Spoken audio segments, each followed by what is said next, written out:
Is Elias Hanna. He is a military analyst and also a retired Lebanese army general. Fantastic to have you on the program. Perfect guest for today. Now, tell us, Elias, I'm very curious to find out. Israel, we know, is struggling with Hamas already. Are they ready for a war with Hezbollah? Maria, they are preparing for the war, but fighting a war on two fronts where really you are drowning in the sands of Gaza, not really achieving, and you have this exhausted army. And you know that the army of Israel is based on the reservists. So if you want to wage another war, you have to go into really terminating what's happening in Gaza, then regather. I mean, you know, the army under the auspices of R and R rest and refit, and then calling the reservists. Moreover, you have to do something to prepare the theater of the northern side of Lebanon. You have to have these territorial brigades that prepare, you know, the infrastructure, medical evacuation, protecting the high-value targets. And here comes the video of Hezbollah. So we are, I mean, as far as operationally speaking, they have agreed on some plan, but the indicators on the ground not yet really ready for full-fledged war. However, what kind of war are we going to witness in the future? Maybe there is three possible scenarios, Maria. Maybe the status quo is not really acceptable so far by Israel, and full-fledged land warfare, it's difficult. They like to do it, but it's difficult. They don't have the means. They don't have the political okay from the United States of America, and they have a problem in Gaza. Okay. And maybe like, you know, aerial campaign, as it happened in 1996. I was in the south at that time, in order to raise the cost for Hezbollah to bring it to the table of negotiation. Elias, how embarrassing is it for Israel that Hezbollah managed to release or get aerial footage with a drone in Haifa, such an important city, and also other areas in northern Israel? I don't understand it. Using an undetected drone that it returned to Lebanon. Yeah, I mean, Maria, the drones, whether in Ukraine or in Gaza as well as in Lebanon, have really changed the face of warfare. They are, I mean, they are the Air Force for those who don't have an Air Force. You know what I mean? So it is like there is no solution so far for the drone. According to the Israelis, they say that, I mean, they detected some drones, some 3 drones like Al-Hudhud. You know, this bird is the symbol of Israel. So it has, you know, historical meanings and religious meaning. So it is easy now to, you know, to go and violate the airspace of Israel.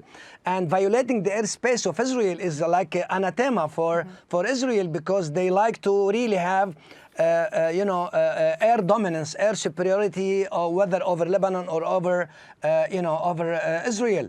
Now, the importance of this one, it's like, I mean, they are fighting now at the tactical level. Then there is the operational level. Third, for this video, it's like violating the strategic level, telling Israel that we have the bank of targets that really heavy and important, and it has 3 descriptions, you know. You have the civilian one, which is highly important. You have the military ones, which is also important, and you have the infrastructure between, you know, the submarines, harbor, and, you know, the Navy, and then you have the air defense, and all of that. It's like a message for Israel to raise the level of deterrence, that if you are really threatening Lebanon to destroy all of Lebanon, including Hezbollah, no, we have these capabilities. So we are talking about different level of deterrence, different level of strategic level. Okay, Elias, I just want to go back to what you said in your first answer. You said Israel is preparing for war with Lebanon while drowning in the sands of Gaza. And just that point, can Israel really handle 2 fronts at the same time? And I just want to ask you about this a sentence that Netanyahu himself said just very recently. He said that it's inconceivable that in the past few months the US administration has been withholding weapons and ammunition to Israel. Israel, America's closest ally, is fighting for its life, fighting against Iran and our other common enemies. So how can it now be talking about a war with Lebanon?